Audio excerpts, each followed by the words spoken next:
1장 35절부터 42절 말씀까지입니다.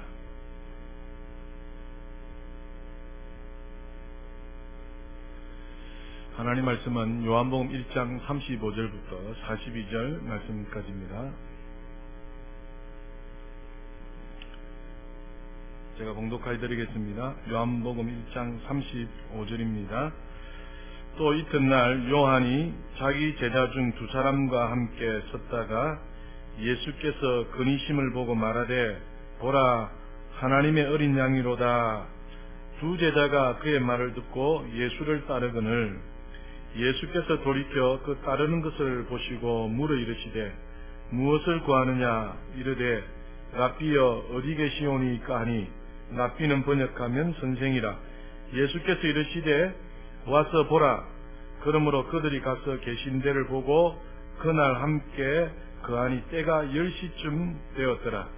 요한의 말을 듣고 예수를 따르는 두 사람 중에 하나는 시몬 베드로의 형제 안드레라.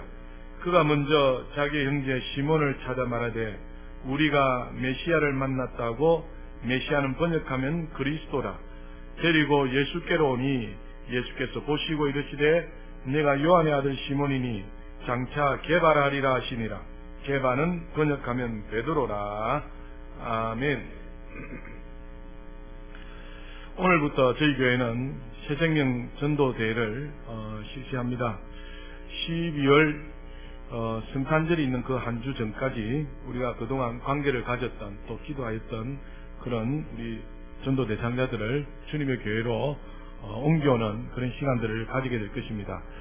한 총 13주 정도 되는데요. 목표는 한 30명 정도 했습니다. 그래서 30명 정도 우리 교회로 새가족들이 함께 인도하여서 함께 저 천국에 가는 백성으로 만들었으면 좋겠다라고 얘기해집니다. 그래서 단 마음으로 함께 동참해 주시고 또 전도할 대상자들을 찾아서 주님의 교회로 인도하시는 저와 여러분 다 될 수 있기를 주님의 이름으로 축복합니다. 요즘 인터넷에 이슈가 되는 것들 중에 하나가 무엇인가 하니까 전도 퇴치 카드입니다. 그럼 인터넷 한번 찾아보시면 알겠습니다만 전도 퇴치 카드가 무슨 말이냐니까 서울대학교 내에 있는 무신론 동아리가 있습니다. 그 동아리 이름이 프리싱크스인데 이 동아리에서 하도 길거리에서 전도하는 사람이 많다 보니까 그 사람들이 명함만한 크기로 전도 퇴치 카드라 해서 카드를 만들었습니다. 그래서 전도하러 오게 되면 그 카드를 보여주면서 나는 무신론자입니다 하면서 전도를 받지 않는다는 것이죠. 그 카드에 이런 내용이 적혀 있답니다. 저희는 종교가 없습니다. 그러니 저희를 괴롭히지 말아주세요 라고 한 면에 되어 있고 나머지 또 뒷면에는 당신은 아마 한 권의 책을 읽고 맹목적으로 믿겠지만 저희는 더 많은 책을 읽고 합리적으로 생각합니다 해서 종교를 기독교를 거부하고 있더라라는 사실입니다. 심각한 시대에 저희들이 살아가고 있다는 것입니다. 참 지성인들입니다만 예수를 믿고 하나님을 믿는 것이 우리가 잘 압니다만 이성적으로 합리적으로 믿어지는 것이 결단코 아닙니다. 이것은 주께서 믿게 하여 주셔서 믿는 것이고 믿는 자만이 저 천국에 이르는 놀라운 축복임에도 불구하고 저들은 알량한 지식으로 지혜로 저들 인간적인 이성을 바탕으로 믿으려 하니 도무지 믿어지지 않는 것입니다.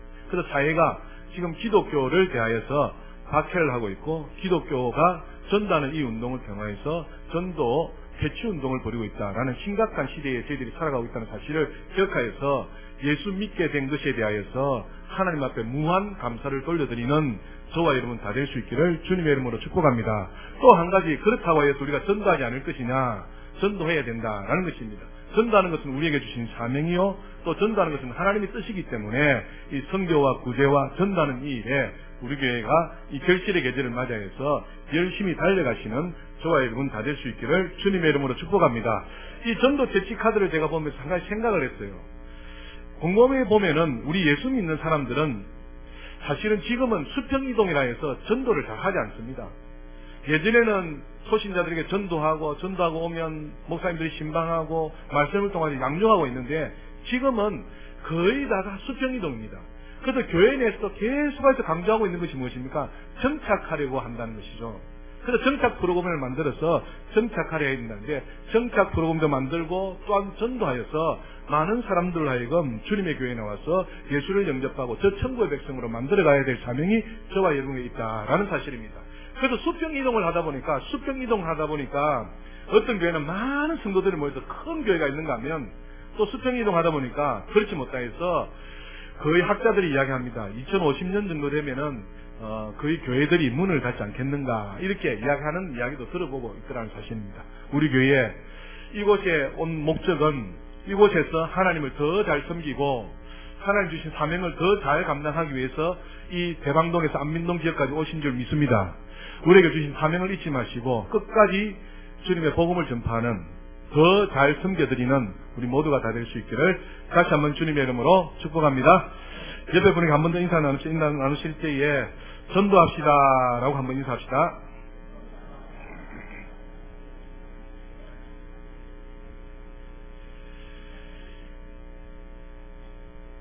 구소련, 옛날 소련에 의사 콤필드라는 사람이 있었습니다. 이 콤필드라는 사람이 의사이다 보니까 그가 반체제 운동을 하면서 정치법으로 교도소에 수감이 되었습니다. 의사이다 보니까 수감 생활하면서도 감옥 속에서 병든 죄수들을 치료하는 일을 이 콤필드가 맡게 되었습니다. 그런데 이 콤필드가 하루는 죽음을 앞둔 어느 이름 모를 중환자에게 치료하는 중에 이 중환자가 콤필드에게 계속해서 질문을 하게 됩니다. 그 질문이 무엇인가 하니까 당신은 어디에서 왔으며 어디로 갑니까? 죽음이 인생의 종점이라고 생각하십니까? 영생의 소망을 품고 있으면 죽음이 와도 두렵지 않습니다. 신앙을 가지십시오 하면서 이름 모를 중환자가 자기를 치료하러 온 콤필드 의사에게 계속해서 이 질문을 하게 된 것입니다. 계속해서 이 질문을 받다 보니까 의사 콤필드가 그렇다, 우리가 어디에서 왔어 어디로 가며 이 죽음 이후에는 또 무엇이 있을까 해서 그가 결국은 어떻게 됐다고요? 크리스찬이 되는, 그의 전도를 받아서 예수를 믿게 되는 놀라운 일들을 그가 경험하게 되었습니다. 이름 모를 중환자는 바로 복음을 전하고 죽고 말았습니다. 그로부터 이 콤필드가 한참 후에 계속해서 환자를 돌아보는 중에 암 환자 한 사람을 수술하게 됩니다. 이 암 환자를 수술해 주면서 이 콤필드도 복음을 전해받았던 것처럼 복음을 또 전하게 됩니다. 이 콤필드는 그날 밤에 사형당하여서 죽고 말았습니다. 그런데 이 콤필드로부터 수술받은 암 환자가 수술 이후에 극적으로 회복이 되어집니다. 그래서 콤필드가 전한 예수를 영접하여서 크리스찬이 되어졌습니다. 이 암 환자가 누구냐니까 노벨 문학상을 수상한 옛 소련의 대표적 반체제 작가인 알렉산드로 솔제니친이었습니다. 그는 미국의 망명하에서 한동안 하버드 대학에서 강의하고 가장 명망 있는 기독교 문학 작가가 되었습니다. 그리고 다시 러시아로 돌아가서 세계적으로 존경하는 인물이 되었더라라는 일화가 있습니다. 우리는 이 솔제니친의 이야기를 들으면서 반복적으로 중요한 초점에 기울여야 됩니다. 그것이 무엇인가 하니까 어느 이름 모를 한 사람의 전도가 이렇게 한 사람의 인생을 완전히 뒤바꿔 놓았고 위대한 사람으로 만들어 놓았더라라는 점입니다. AD 313년에 로마의 콘스탄트 제제가 기독교를 로마에서 공인하게 됩니다. 그래서 300년 동안 기독교가 박해를 받았는데 이 콘스탄트 제제가 313년에 로마에서 기독교를 공인함으로 인해서 박해가 이제 종식이 되어지게 됩니다. 그래서 기독교의 황금 시대를 맞이하게 되는데 이 콘스탄틴 제제에게 큰 영향을 준 한 사람이 있습니다. 그 사람이 누구냐니까 그의 어머니 헬레나였습니다.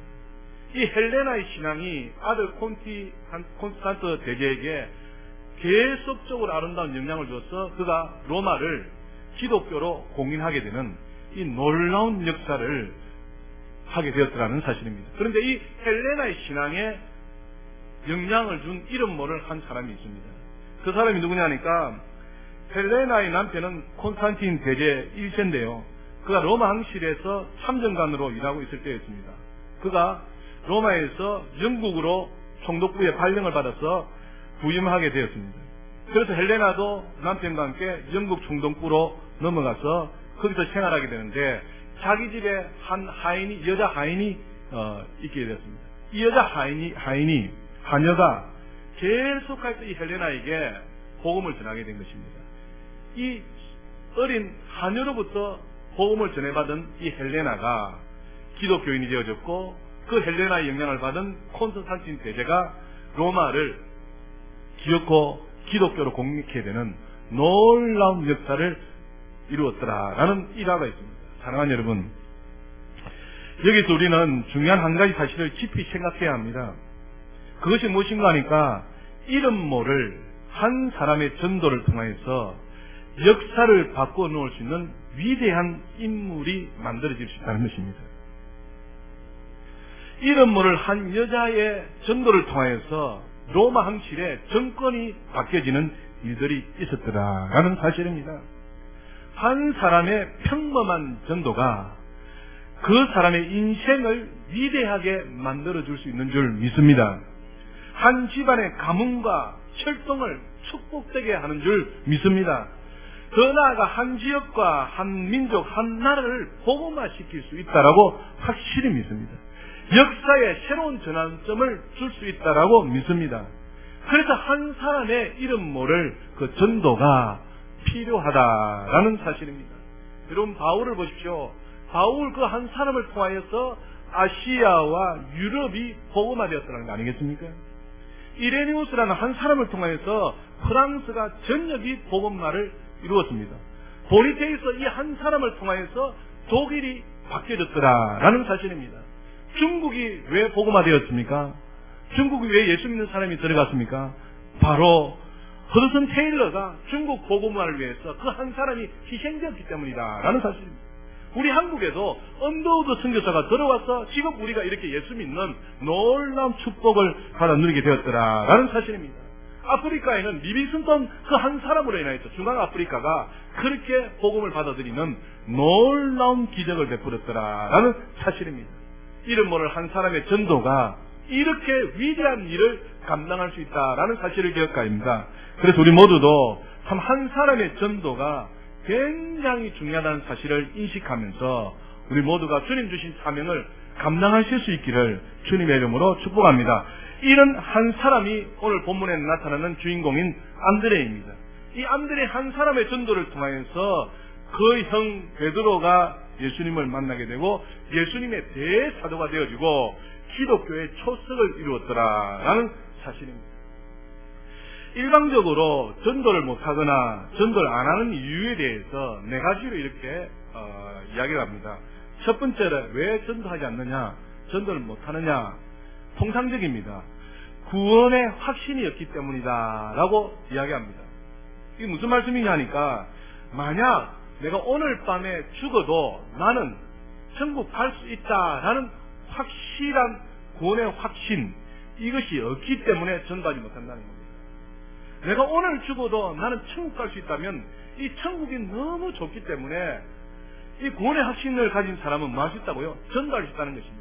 그런데 오늘날 전도하지 못하고 전도 못하는 이유가 구원의 확신이 점점 줄어들고 구원의 확신이 없기 때문에 전도하지 못한다라는 통계가 나와 있습니다.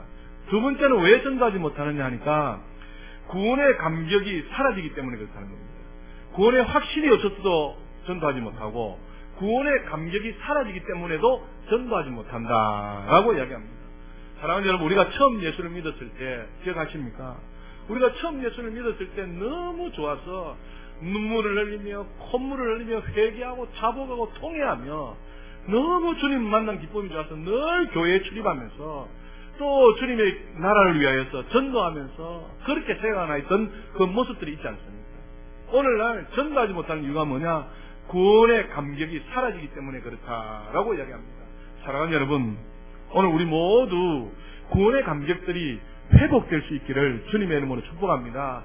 나 같은 죄인을 살려주신 주님, 나 같은 죄인도 구원받은 이 사실에 대하여 하나님 앞에 감격스러워하며 내가 무엇으로 하나님 앞에 보답할고 하여서 죽어가는 영혼을 향해서 달려가는 그 구원의 감격이 회복되어야 전도가 이루어진다라고 말을 하고 있습니다. 그래서 전도하지 못하는 이유는 구원의 확신도 없기 때문이요, 또 한 가지는 구원의 감격이 사라지기 때문이다라고 얘기합니다. 세 번째 또 이야기하는 것이 있습니다. 그것이 무엇인가 하니까 복음의 능력을 맛보지 못했기 때문에 전도하지 못한다라고 얘기합니다. 여러분, 로마서 1장 16절에 말씀합니다. 이 복음은 모든 믿는 자들에게 구원을 주시는 하나님의 능력이다, 이렇게 얘기합니다. 뭐가요? 복음이 그렇다는 것입니다. 복음은 모든 믿는 자들에게 뭘 준다요? 구원을 주시는 하나님의 능력이다, 위력이다 라는 것입니다. 그래서 복음의 능력을 맛본 사람은, 이 위력을 맛본 사람은 나가서 뭐 한다고요? 전도한다는 것이죠. 여러분, 전도하면서 우리의 불안한 것이 있습니다. 저 사람이 꼭 교회를 나와야 될 것인데, 꼭 예수 믿어야 될 것인데 라고 생각합니다. 근데 사랑하는 여러분, 복음 전도에서 어설프게 내가 전도하더라도 전도를 하기만 하면 사도행전 13장 48절에 이렇게 말씀하고 있습니다. 한번 찾아가 보실까요? 사도행전 13장을 한번 찾아가 보십시오.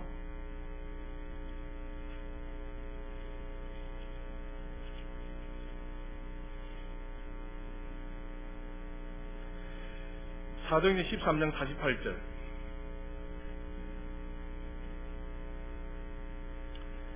제가 봉독합니다. 이방인들이 듣고 기뻐하여 하나님의 말씀을 찬송하며, 그 다음 읽읍시다. 시작. 예, 하나님께서 택한 백성이 있다는 것입니다. 하나님께서 영생을 주기로 작정한 자가 있다는 것입니다. 그 사람들은 어떻다요? 다 믿게 되어 있습니다. 그래서 우리가 해야 될 일은 복음의 능력을 맛보아서 듣든지 아니 듣든지 가서 뭡니까? 복음을 전하는 것입니다. 전하였을 때 영생을 주시기로 약속된 자는 어떻게 된다고요? 다 믿게 되어 있다는 것입니다. 중요한 것은 무엇입니까? 우리가 전하느냐 못 전하느냐. 그래서 어설프게 내가 전한다 할지라도 예수 믿으세요 라고 가볍게 이야기를 던져도 그 이야기로 인하여서 영생을 얻기로 택정된 자는 어떻게 하더라요? 다 믿게 된다라는 사실입니다. 그래서 사랑하는 여러분, 전도는 뭡니까? 하면은 쉬운 것인데 안 하면은 어렵다는 것입니다. 그래서 우리 모두가 이 결실의 계절을 맞이해서 복음의 능력을 맛본 자로서 나가서 그냥 예수 믿어보세요, 예수 믿으세요라고 던지지게 된다면 믿기로 작정된 자는 다 어떻게 된다고요? 믿는다라는 사실을 기억하여서 나는 그저 주의 복음을 전하는 자로 이 이후로 우리의 삶을 한번 불태워 보시는 귀한 역사가 있으시기를 주님의 이름으로 축복합니다. 바울은 이렇게 이야기했습니다. 내 말과 내 전도함이, 고린도서 2장 4절입니다. 지혜에 권하는 말로 하지 아니하고 다만 성령의 나타남과 능력으로 한다라고 말하고 있습니다. 그래서 내가 전도를 하는데 내 말과 내 지혜로 하는 것이 아니라 성령이 말하게 하심을 따라 그냥 전하게 되면 믿기로 택정된 자는 다 믿게 되는 놀라운 은혜가 있다라는 사실을 바울은 깨달은 것입니다. 그래서 가는 곳곳마다 예수 믿으라고 복음을 전하며 이방인의 사도로 그가 살았던 것 아니겠습니까? 찰스 스퍼전이라는 목사님이 계십니다. 그 목사님도 이렇게 말을 했습니다. 만일 성령께서 능력으로 우리의 전도 활동을 인치신다면 재능은 별로 문제가 되지 않는다. 혹시 가난하고 배우지 못했으며 말도 시원치 않고 앞뒤가 잘 맞지 않는다 해도 만일 성령께서 그 사람에게 능력으로 인자하신다면 가장 많이 배우고 가장 유창한 설교를 하는 사람보다도 그 가장 미천한 전도자가 더 성공적으로 역사를 일으킬 수 있다라는 말을 했습니다. 무슨 말씀입니까? 나는 전도 못해요. 나는 안 돼요. 나는 입술이 뻣뻣하고 둔해요. 내 말은 재주가 없어요. 나는 담력이 없어요. 나는 이것도 안 돼요. 저것도 안 해요. 이렇게 이야기한다 할지라도 성령께서 만일 함께 하신다면 된다 안 된다요? 된다라고 말씀하는 겁니다. 그래서 만일 성령께서 하게 하신다면 나 같은 연약한 자를 통해서도 하나님의 역사를 이루어 가실 수 있다라고 찰스 스펄전 목사님이 이렇게 고백했다는 것입니다. 사랑하는 여러분, 그렇습니다. 복음에는 뭐가 있다고요? 능력이 있습니다.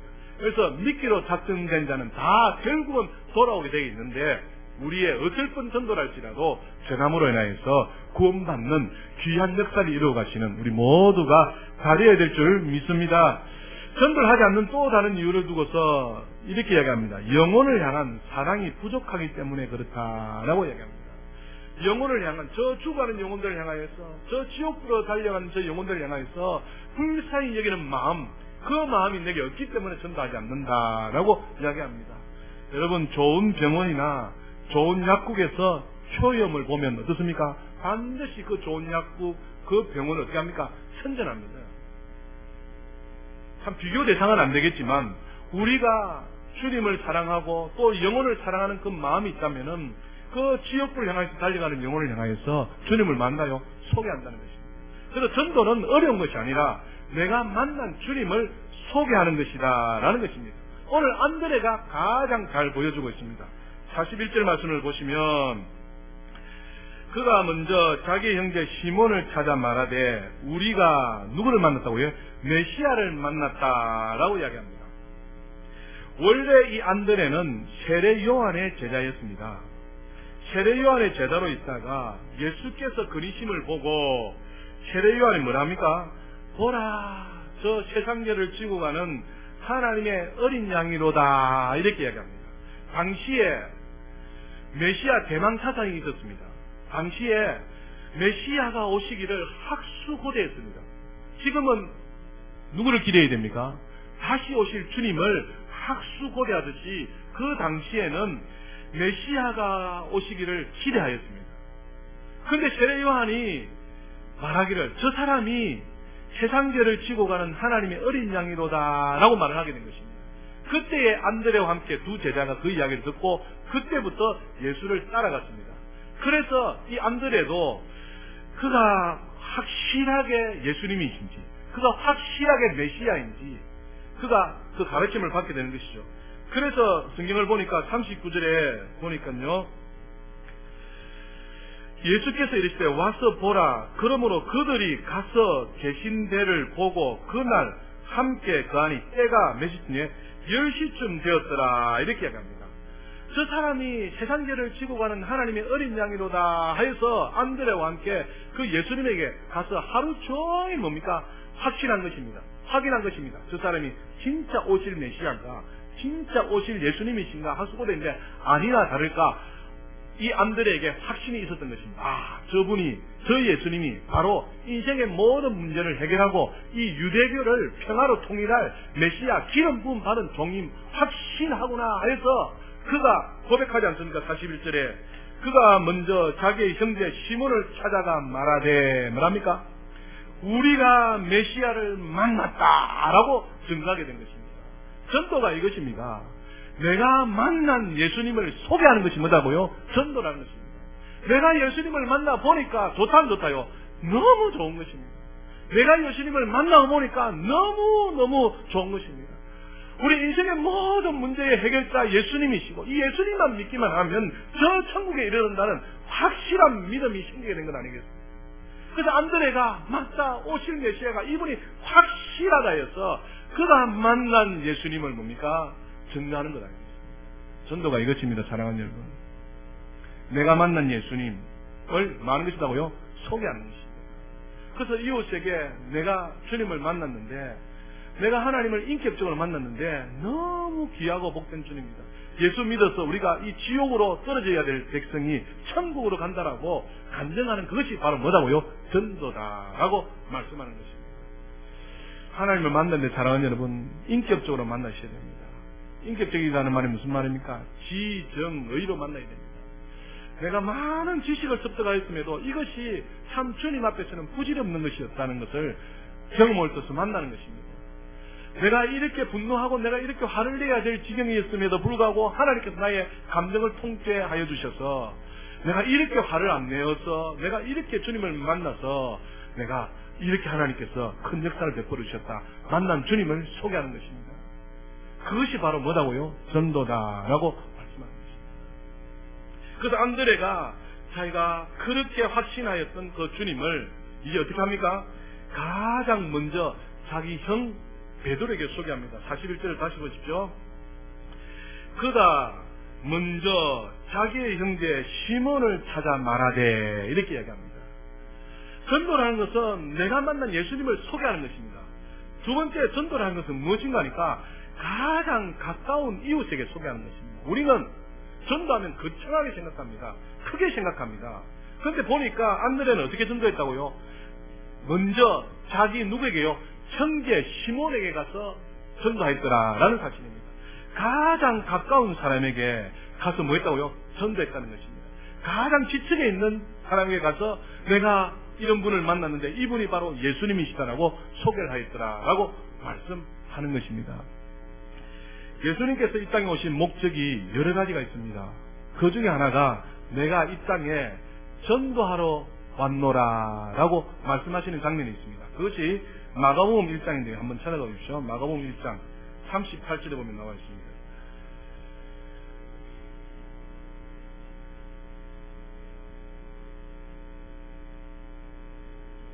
마가복음 1장 38절. 이르시되 우리가 다른 가까운 마을들로 가서 거기서도 말하여 전도하리니 내가 이를 위해 왔노라 하시고 이렇게 말씀합니다.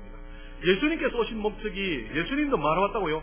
전도하러 왔다고 얘기합니다. 그런데 전도하는데 어디서부터 하느냐? 38절에 보면 이르시되 우리가 다른 뭐랍니까? 가까운 마을들로부터 전도하더라 라고 오늘 말씀하고 있는 것입니다. 사랑하는 여러분, 전도는 예수님을 소개하는 것인데 전도는 멀리 가서 전혀 생명구지 알지도 못하는 사람에게 복음을 전하는 것이 아니라 내가 사는 환경으로부터 가장 가까운 곳에서부터 날마다 만나는 사람들로부터 예수님을 전가하는 것이 바로 전도다. 할렐루야. 그래서 가장 가까운 지척에 있는 사람에게 예수님을 소개하여서 예수님을 믿게 하는 것이 우리가 해야 될 사명이고 안드레가 전도한 방법이다라는 사실입니다. 정리하여 드리겠습니다. 사랑하는 여러분, 전도라는 것은 내가 만난 주님을 소개하는 것입니다. 그러면 먼저 내가 주님을 만나야 될 줄 믿습니다.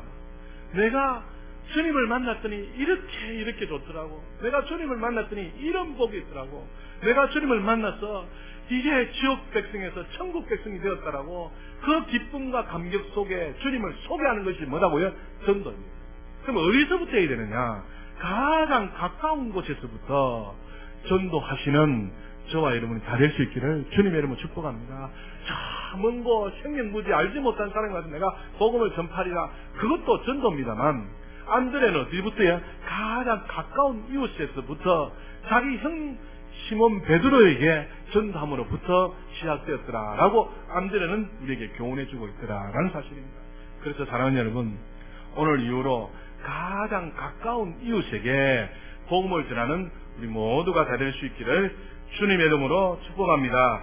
마지막 베드로전서 2장을 한번 펴보십시오. 베드로전서 2장입니다. 2장 9절 말씀 너무나도 잘 아시는 말씀인데요. 베드로전서 2장 9절 보시면 같이 한번 읽으시면 좋겠습니다. 베드로전서 2장 9절에 시작. 그러나 너희는 택하신 족속이요 왕같은 제사장들이요 거룩한 나라요 그의 소유가 된 백성이니 이는 너희를 어두운 데서 불러내어 그의 기이한 빛에 들어가게 하신 이의 아름다운 덕을 선포하게 하려 하심이라. 아멘. 만인 제사장들을 이야기합니다. 우리 모두가 만인 제사장이 되어져서 주님의 성소에 어떻게 했다요? 들어왔다는 것입니다. 하나님의 은혜인 줄 믿습니다. 제사장이라는 것은 하나님 앞에 제사 드리는데 주도하는 사람을 제사장이라고 이야기합니다. 그러면 하나님 앞에 제사 드리는데 뭐가 있어야 됩니까? 반드시 재물이 있어야 됩니다. 맞아요, 틀려요? 재물이 있습니다. 신약시대에 주님께 드릴 재물이 여러분 무엇인지 아십니까? 오늘 성경이 이야기하지 않습니까? 너희는 택하신 족속이요 왕같은 뭐라고요? 제사장들이요 거룩한 나라요 그의 소유된 백성인데 우리 모두가 그렇다는 것입니다. 그래서 우리로 하여금 이 어두운 데서 기이한 빛에 들어가게 하신 이의 아름다운 덕을 선전하기 위해서 우리로 하여금 택하신 족속이요 왕같은 제사장이요 그의 소유된 백성이요 거룩한 나라로 불러주셨다는 것입니다. 믿습니까? 그러면 주님을 선전해야 된다는 것이죠. 그런데 제사장들이 제물을 드리는데 그 제물이 무엇인가? 여러분 성경으로 눈을 돌려보십시오. 로마서 15장 16절입니다. 로마서 15장 16절.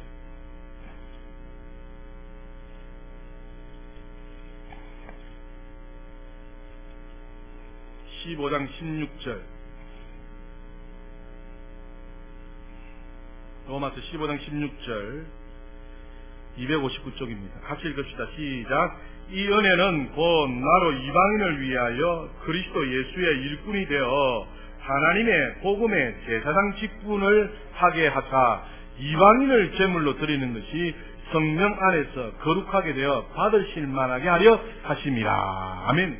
우리 모두가 이건 만인 제사장으로 삼으셨어요. 그래서 예수를 선전하러 만들었습니다. 근데 왕같은 제사장으로 우리를 불러주셨는데 제사장은 반드시 제물이 있어야 됩니다. 그 제물이 누구라고 이야기합니까? 이방인이다. 이방인 누구십니까? 예수 안 믿는 사람이라는 것입니다. 그래서 예수 안 믿는 사람을 이 제사에 데려와서 제사 드리는 사람이 뭐라고 해요? 제사장입니다. 그래서 오늘 저와 여러분들 어떻게 해요? 이방인을 제물로 데려와야 된다는 겁니다. 그래서 하나님 앞에 제사를 드려야 되는 것입니다. 이것이 하나님께서 성령 안에서 기뻐 받으실 만한 것이다 라고 말씀하는 것입니다. 할렐루야. 그래서 우리 모두가 사랑하는 여러분, 이방인을 제물로 하나님 앞에 바쳐야 됩니다. 예수 믿지 않는 사람을 데려와서 예수 믿는 자리에 와서 제사로 드려야 됩니다. 이것이 우리에게 주신 사명이다라는 사실입니다. 이해되시죠? 그래서 주님 주신 사명을 따라서 우리가 복음을 전하며 주님 주신 사명을 따라서 한 사람의 이름 모를 그 전도가 위대한 사람을 만들고 위대한 지역을 국가를 만들어 갈 수 있다라는 이 소망과 확신 가운데에 복음 전하는 사명을 감당하시는 우리 모두가 다 될 수 있기를 주님의 이름으로 축복합니다. 그래서 내가 더욱 주님을 만나려고 애쓰시고 또 주님을 만났다면 가장 가까운 사람부터 내가 만난 주님을 소개하여서 주님 앞으로 인도하는 거룩한 역사를 써가시는 우리 모두가 다 될 수 있기를 그리고 하신 주 예수 이름으로 축복합니다. 기도하겠습니다. 살아계신 하나님 우리 아버지, 교회와는 또 다르게 세상에서는 전도 퇴치 운동을 벌이어가면서 예수 믿는 것을 방해하는 일들이 자행되고 있습니다. 앞으로 점점 더 그렇게 할 것인데 그래도 하나님께서는 영생을 주시기로 택정한 사람이 있는데 그 사람에게 복음이 증거되어져야 그들이 믿게 될 것이고 그들이 믿어서 저 천국에 이르게 될 것인데 그 거룩한 사명을 우리 모두에게 주신 줄 믿습니다. 우리 풍성교회가 오늘부터 하여서 이렇게 복음 전도의 사명을 감당하기를 소망합니다. 우리 모두가 시시때때로 주님을 만나는 은혜를 주시고 내가 만난 주님을 내가 가장 가까운 사람들에게 소개하며 예수 믿게 하는 거룩한 도구로 쓰임 받는 우리 모두가 되기를 소망합니다. 구원의 확신도 주시고 구원의 감격도 회복하게 하시고 복음의 능력도 맛보시게 또 영혼을 사랑하는 마음도 주셔서 참으로 죽어가는 영혼을 향한 불타는 열정으로 귀한 사명 감당할 수 있도록 주여 축복하여 주시옵소서. 감사드리옵고 예수님 이름으로 기도드리옵나이다. 아멘.